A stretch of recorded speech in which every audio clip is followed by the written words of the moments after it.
So what I thought I would do is, because this is Nationals Week for NCFCA, and because a large part of how our shared forensics community kind of regenerates itself is the sharing of war stories, I thought I would tell the stories that I've got from the most exciting nationals that I personally ever attended, which happened when I was a sophomore in college, and Baylor went to the national debate tournament very much the favorite and expecting to win.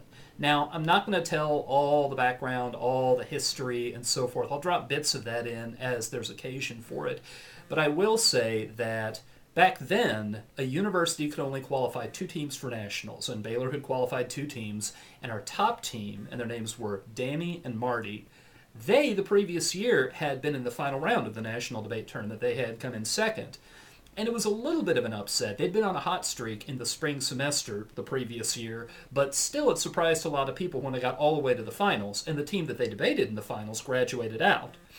So now they were seniors, and all semester long they had been doing really, really well. They had won several tournaments. They had been to the semis and quarters, a lot of other very tough tournaments. They had a winning record against almost everybody. And at the end of the season, what they do in college debate, at least with respect to the national debate tournament, is the top tier of teams that intends to go to the national debate tournament sends in their record to a committee. And the committee is made up of the chairs of all the districts around the country, and they all rank order the submissions from all the teams that send in an application. And the top 16 teams by this ranking get an automatic invite to the national debate tournament, and it's very prestigious. If you get one of those invites, then you are a team that got a first round at-large bid, and you're referred to after then as a first round team or as a bid team. And on Elim Day at the National Debate Tournament, you find out what the rankings were. And so of the 16 teams that got invites, you find out who was at the top. And Danny and Marty that year, it turns out, were number one. They were unanimously number one, and that was the first time that had ever happened, that the committee had done their rankings, and everybody on the committee gave the number one vote to the same team. Went to Baylor. So we went into the National Debate Tournament that year pretty excited about our prospects. And what I want to do, and I'm going to put up a different video every day, is tell you about some of the funny things that happened that year.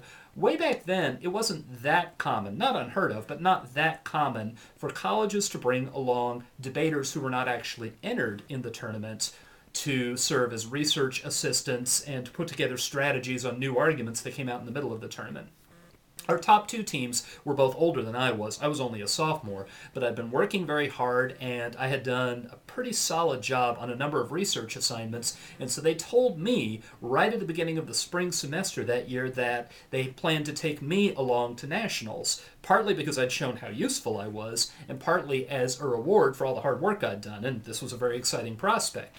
So what I did is I got to go, when I didn't have to go and do some emergency work in the short term, I got to go and I got to watch a few of these rounds, and I wound up seeing a lot of things happen that I thought were very funny. So I want to start with something that happened in either round 3 or round 4, and it was when Danny and Marty debated Harvard's top team.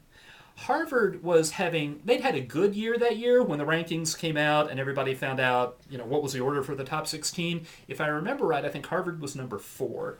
It was David Cole and Alex Lennon, and David, for anybody who may be watching this who's from Texas, David had graduated from Allen High School, and Allen High School at this point is huge, and their football team wins state routinely and so forth.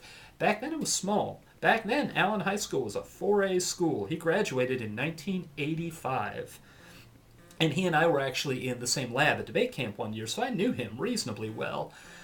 But he had gone off he as a senior, had won TFA State, the Texas Forensic Association State Tournament, which surprised a lot of people. So when he applied to Harvard and was admitted, the Harvard coaches, Dallas Perkins and Sherry Hall, zeroed in on him and went to work teaching him how to be a good college debater. He was a junior now, and his partner was a sophomore, and they'd done fairly well. They won the Kentucky Round Robin, which is very difficult to do, and they had been in the semis and finals of a lot of tournaments, so they wound up ranked number 4. But still, Danny and Marty had a very good record against them, did not lose to Harvard very often. So what Harvard decided to do in that debate was to break out a new affirmative, and it was a new affirmative that had a real specific trap. It was written to make a particular strategy very, very tempting, but if you did try to execute that strategy, they'd make it blow up in your face. So what they did, they banned foreign aid to African nations. I should probably back off about 2 steps and say the topic that year was the broadest one anybody can remember in the whole history of college debate, which was resolve the United States foreign policy toward one or more African nations should be substantially changed. So anything having to do with foreign policy and a whole continent with a whole lot of countries that don't have a lot in common. It was a huge topic. And so what Harvard did is they took family planning programs that were sending Depo-Provera. Depo-Provera is a contraceptive drug, and they banned the use of Depo-Provera. So if you want to send contraceptives over as part of family planning assistance, Depo-Provera cannot be on the list of family planning methods, contraceptive methods that you use. And the 1AC was basically this horror story of all these things that Depo-Provera does to your body when you take it, and I think it may have been when you take it in developing countries not under proper medical supervision, or when you take it over the long term. It was just basically really gruesome. You don't want to take Depo-Provera, so let's just ban it and stop sending it to these women who need it for some form of family planning. What they wanted you to do, the strategy they were trying to bait the negative into doing, was to run the Malthus disadvantage. And the Malthus disadvantage says that overpopulation will get out of control unless death checks are maintained. And it will grow explosively to the point where there's an overshoot, to the point where there's a collapse. And in that collapse, where the death checks bring things back into balance, whether that takes the form of a famine or a plague or whatever else it takes, if the death checks had not been maintained, then a lot more people will die when that crunch hits.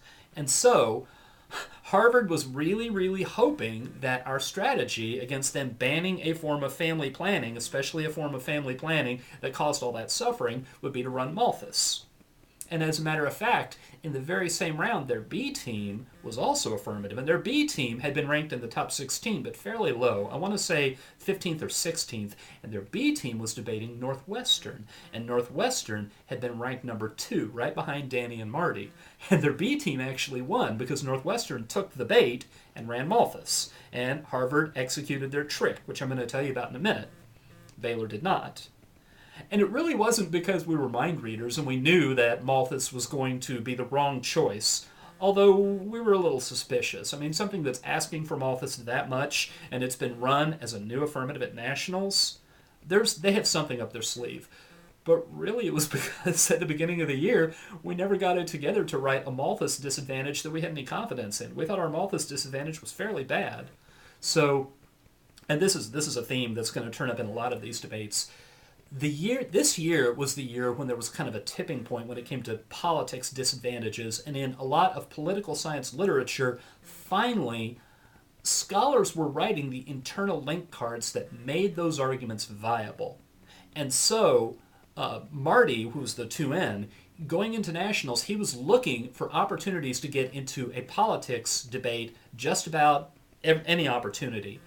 And so what we did instead was we said that this would be a human rights policy, it'd be perceived that way, it'd be popular, and then it's bad for policies to be popular, and there were a number of reasons why. So what Harvard does in the 2AC is they execute their trick, the trick that they were going to use if it was a Malthus debate. They say that the effect of the plan, they read evidence on this, the effect of the plan would be to shift to use of other contraceptive drugs that are even worse. So Marty doesn't bat an eye at this.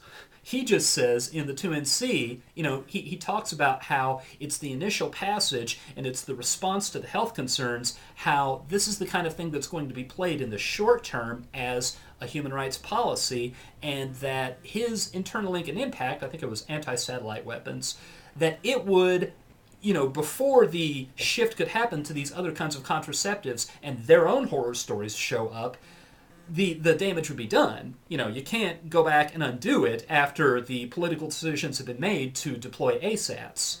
And so down the hall, Harvard B is debating Northwestern, and Northwestern's run Malthus. And Harvard has said, but the plan results in an even bigger death check because these contraceptives are more powerful, more severe, and so forth, and Northwestern has their strategy straight link turned, and they're kind of stuck. Baylor, on the other hand, easily distinguishes away this attempted link turn, says this doesn't link turn the disadvantage at all. And as I recall, I can't remember the details, but Marty even had an argument as to when there's the shift to this other, that's an opening for still more human rights activism and intervention, still more humanitarian assistance, so it actually strengthens the link. That's not the argument we won on. Because what Danny did in the 1NR, and I still cannot remember how Danny got away with running this new in the 1NR. It could be that Harvard just let him get away with it by not objecting to it. But what he said was, the 2AC's link turn is an example of a 180-degree position shift. What they are doing is they are arguing A and not A at the same time. They are taking a position and the opposite of its position, and that's a voting issue. And the reason that's a voting issue is because it doesn't leave us any ground at all. The 1AC claim is if there is a medication being administered as a result of U.S. programs that's causing suffering, then they advocate stopping that. And in the 2AC, and they're not conceding away any of our arguments to do this, in the 2AC, suddenly they advocate increasing suffering by the United States bringing about the administration of this other pharmaceutical that's even more painful and more destructive. It's a 180-degree position shift, and you can't do it. It's like reading your disadvantage in the 1NC, and then the 2AC straight link turns it, so you in the 2NC read some impact turns. That way, your disadvantage, the fact that they link turned it, it's still a disadvantage for you. Well, you're the one who read the impact to the original disadvantage, so you can't impact turn your own disadvantage. And Danny's analogy was, that is what Harvard is doing. They're link-turning their own case. Their claim in the 1AC was it is bad for women's lives to be destroyed by this medication that they take. And the 2AC's arguments turn their own case. And there's no argument we've made that opens the door for them to do that. There's no concession they've made that permits that.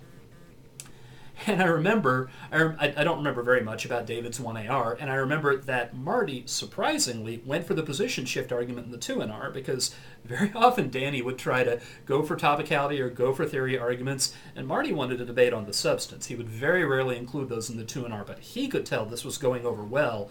And I remember Alex giving a 2AR that struck me as a little bit frazzled, a little bit kind of frantic. And I remember that Danny and Marty won that debate on a 3-0, and when they finally got a look at the ballots, they found that 2 of the 3 judges had voted on the position shift argument. And it's something that I've never forgotten, because Danny's position was, if you take up the position that it's a bad thing for women to suffer, and you then also claim the position that we increase suffering, what ground have you left us? And it's the most straightforward way, I've used it 100 times over the years, to illustrate the importance of advocacy. And not just as an abstract idea. Advocacy is so nice. Debate teaches advocacy. Isn't advocacy wonderful? But in a very practical way, how can you turn it into a theory argument? In a theory argument that will be compelling to a skeptical panel of judges at nationals against a very well-known team. So a theory argument that you can use to such powerful effect. And that, I think, is the case study of the circumstance where you do want to put, at least in large part, put the round on theory. Spend a lot of scarce 2NR time on the theory argument, just because that theory argument is clear-cut enough and enough of a sledgehammer that it is worth putting a little bit of your hope of winning the debate on. So, that debate against Harvard, that's story number 1. I have a bunch more stories. My experience of tournaments, and in particular very important tournaments like nationals, is that there are moments in them that involve a lot of sitting around. It could be some of you are going Ironman, and so there's not going to be a lot of sitting around, but these are for you to share. And if you're at home, if you went to Nighthawk instead, or if nationals is still in your future, or if you're done with debate and nationals is in your past, these are the kinds of things that, who knows, you may have an appetite for during nationals week. But there'll be several more of these, and I hope you look forward to hearing some of it.